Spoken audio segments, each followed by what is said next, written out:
Hey guys, this is Gettin Fit with the Facks. I'm Eddie Facks. It is Saturday, January 26, 2013, and the title of today's video is You Might As Well Get Juiced. So I'm going to cover a couple of things here real quick, but obviously one of the things I'm going to talk about today is juicing. No, not the kind with needles to pump up your arms, but I'm talking about real juice, making it yourself at home. So there's a couple quick highlights. As of today, I am down to 254 pounds. And that is 6 pounds off of what I weighed in my last video that I did, I think it was like Tuesday. So very successful. We got the system cleaned out, thanks in large part to my friend here, the Vitamix Splendor. And that means thus far I've lost 138 pounds since starting back in September of 2011. So just a couple other real quick recaps. On the 28th of January 2011, I bought my polar heart rate monitor, and at that time I started using it basically for every time I go to the gym. Now there were sessions where it didn't get used because the battery on the transmitter would either run out of power or I'd forget this transmitter strap altogether. And I'll talk a little more about those things a bit later, how that all works and what their value of those is. But just a summary, in the last year I logged 276 sessions with my polar heart rate monitor. FT60 is the model I'm using, for a total of 359 hours, and this is what really blew me away. 212,945 calories. That's on top of what I normally metabolize while sleeping or doing whatever. And again, there were probably some bike rides where I didn't wear it, and there were other sessions where I just flat out turned it off because the batteries made the transmitter send out crazy signals where my heart was beating like 260 beats a minute, which of course was definitely not happening. So it's a lot of work going into the the diet, getting fit, dropping my t-shirt sizes down from like quad X, triple X, double X. Right now I'm actually fitting into a couple of single X t-shirts. And one of the things that I wanted to talk to about, some people actually brought up with me, was the issue of separating out egg whites. Now, it may seem really simple to you. It seems simple to me. A lot of people want to know, you can get one of these things. This is an egg white separator, and basically you just lay this on top of a cup, you break the egg and you drop the egg into here. There's a little hole in the middle, and it will catch the yolk, but the rest of the yolk will the rest of the white will slide around the sides down through the middle and into the cup, and then you capture that. Then you just throw away the yolk and it's gone. The problem with that for me is that it just takes way too long. So I found it's just a whole lot simpler, a whole lot easier for me just to take the egg. That's what I need is a cup, huh? Take an egg and then basically crack the egg open, and then what I'll start doing, seems a shame to waste this, actually just crack it, get it separated into super separate halves, just like that, and then start rocking it back and forth. You can see the egg kind of hanging off, and then as you rock it, you let the yolk fall away. Now there's a little white kind of membrane thing that kind of hangs on the side of the yolk. You definitely want to keep that with the white, because that is the greatest concentration of protein in the egg itself. So when you're done, you got a little cup. There's going to be some white in there, but you can't really help it too much. You're not going to get it all, but here's the thing. In the time that it takes that little yellow holder to separate out one egg, I can probably do about 3 to 4 eggs. So in the morning when I'm getting ready for work, time is of the essence. I'm going to go with my own hand separating it out, because it's just so much faster. Now, this next part is going to get a little bit noisy, but basically what I'm going to show you how to do is, if you have a really powerful blender, now you can make awesome fresh vegetable juice at home yourself. You're going to save yourself a lot of money, and it's a great way to get fiber and juice into your body. Now, a lot of people have said to me, yeah, I got a juicer, but I quit using it. And I always know the answer, what comes next, because it's so hard to clean. Now, a juicer separates the pulp out from the juice of a vegetable, and people just stop using them because they're such a pain to use. So what I'm going to do right now is I'm actually going to make one of my juices that I usually make every day. I vary it up a little bit, but this is the basics of what I put in. Because I'm going to be grinding and mashing up raw vegetables, I actually start with about a cup of water in this. This and the other one I would say is like the Blend Tech, are amazingly powerful blenders. They're not cheap. You can get a cheaper version if you go to the, I think it was a Ninja. What I will say is that from doing reviews, I've never actually purchased one, but there's one that's sold on TV by a certain TV personality, and it basically has his name forward, and read the reviews on any blender you decide to buy and spend money on, because it may look cool on TV, but the service behind the fact is important.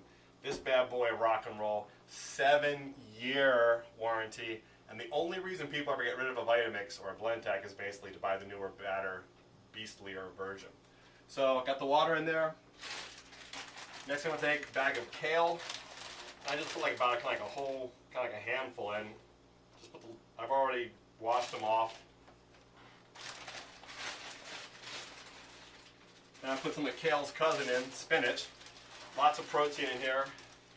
And I put the water in first because I'm going to be grinding up the vegetables. And at that point, I want the water to be helping me grind up what goes in there. Now I'm also going to put whole raw carrots in. The only thing I take off, I don't peel anything because I want the fiber and the vitamins that's actually on there. And I just cut off the nasty little nibs on the end. And I'm going to stick those bad boys in there as well. And I also like to put like one little clementine tangerine in. It's about all I do to actually get the sugar. I don't want a lot of sugar. I usually want a lot of fruit because the glycemic index tends to go up, and that stops your body from burning other stuff. And then this nasty thing right here, this is a tiny sliver of a red beet. And that will really do a lot for you fiber-wise as well as other things. I just put the top on. Let it grind, baby. Now this is why I love the Vitamix. You get the tamper, you just start mashing it down.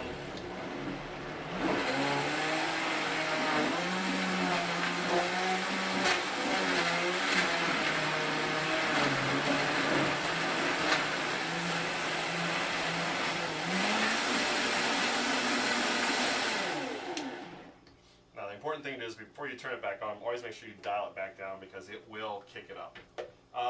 Now it's all ground up into a pulp. All the solid stuff that was there is still in here. Now I'm not quite done yet because I'm going to put in half an avocado, but not the skin because that would be really sick. Although I do put the skin of almost everything else in. Also going to put in 2 sticks of celery. Celery tends to be quite sweet. If you want to kind of add some citrus flavor to it, you can always get some grape lemon juice or some lime juice in this case. And then I will actually add one other thing, and that is imitation vanilla, maybe like half a teaspoon. And then the final secret to what I'm going to put in here is Greek yogurt. The thing I love about Greek yogurt is very high in protein.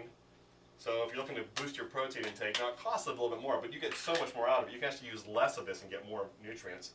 And it also has less carbs than most regular yogurt. Now the one thing funky about Greek yogurt is you always got to remember to take this little paper off. Every brand that I've ever purchased has that going. And then I used to use a cup of yogurt, but now I'm down cutting it back to just half a cup. Just trying to save on calories a little bit, and I get a lot of protein from other places as well. Clean that out.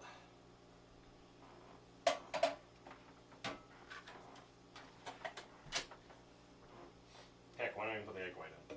So, it's going to be a good time. Basically, put the top back on and get it ready to rip. That's why I leave the top on.